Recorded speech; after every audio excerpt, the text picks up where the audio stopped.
Awaiting the steam train at Neverland Valley Ranch.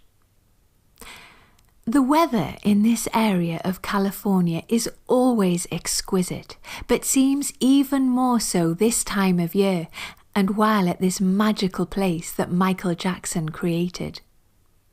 The exterior and interior of the train station are both absolutely delightful, and your time here at Neverland is a bit like being a character in a story.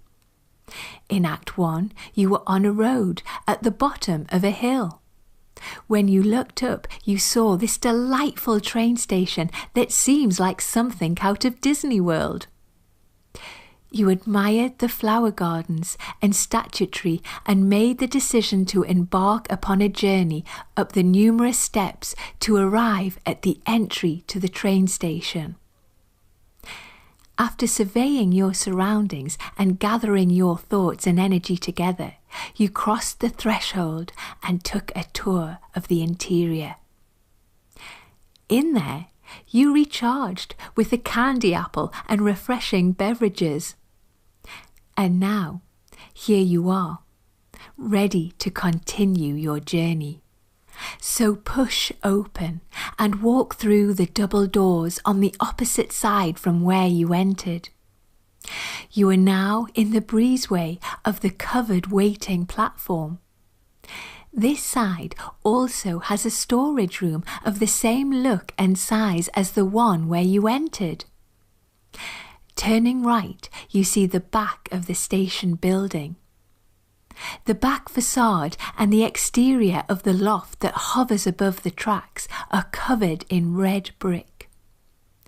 As in the front, dividing the floors is a massive decorative cornice and supporting brackets, all painted white.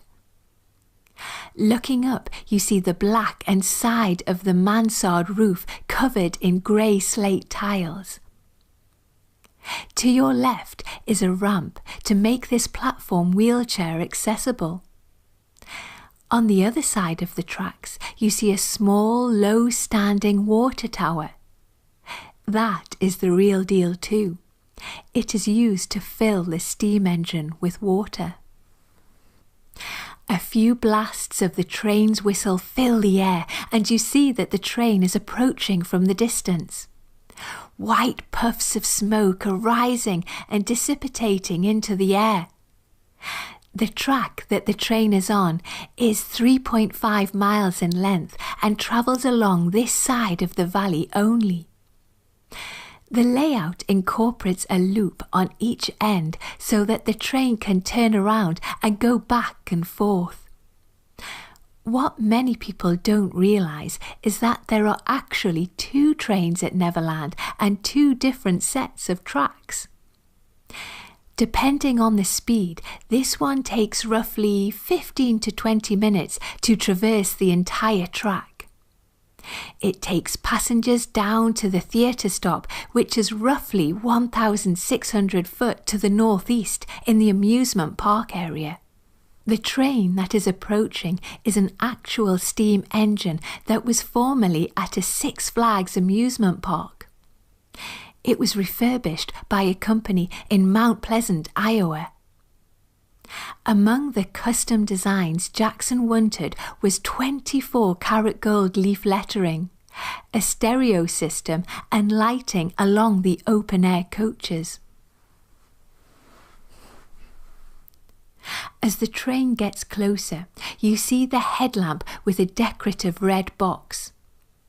Behind that is the chimney, painted black with gold-coloured trim.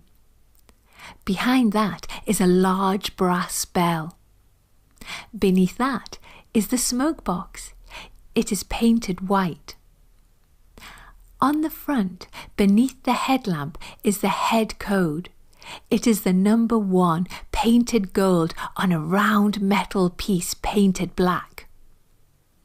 The border is painted bright red. On the inside are the words Neverland Valley RR. At the bottom are the numbers 1993. Hovering above the tracks At the very bottom of the front of the locomotive is a heavy grille painted bright red. It is there to deflect obstacles on the track that might otherwise derail the train. On each side of it are 2 white flags with the Neverland logo printed in the centre of them. The boiler is painted metallic blue with vertical gold-coloured bands. The round valves at the top are copper with red tops. The piston and connecting rods and valve gear are all painted black, and the drive wheels are painted red. Gold trim runs down the centre toward and alongside the cab compartment where the engineer controls the locomotive. The tender, containing the fuel and water, is painted metallic blue with gold lettering and ornate designs along each side. When the train stops, you take hold of the vertical railing that is metal and painted blue with red at the top. You now eagerly step inside the coach and sit down upon one of the long seats that are made of real wood like old-fashioned park benches. Dozens of other visitors are cheerfully come aboard and fill the seats in front and behind you. Looking forward, you can see the back of the conductor as he steps into the cab. Wow, that sure looks like it could be Michael Jackson himself. For safety purposes, everyone politely sits down and keeps their hands and feet within the open-air coach. A moment later, you hear a few blasts of the whistle. It is incredibly loud and can probably be heard all over the valley. A few seconds later, the train begins to slowly chug along. White puffs of smoke are rising into the air. This is so exciting. So just sit back and relax and prepare to enjoy the views from within the vintage steam train that has just left the incredible Victorian-style train station that you have just visited at Michael Jackson's Neverland Valley Ranch.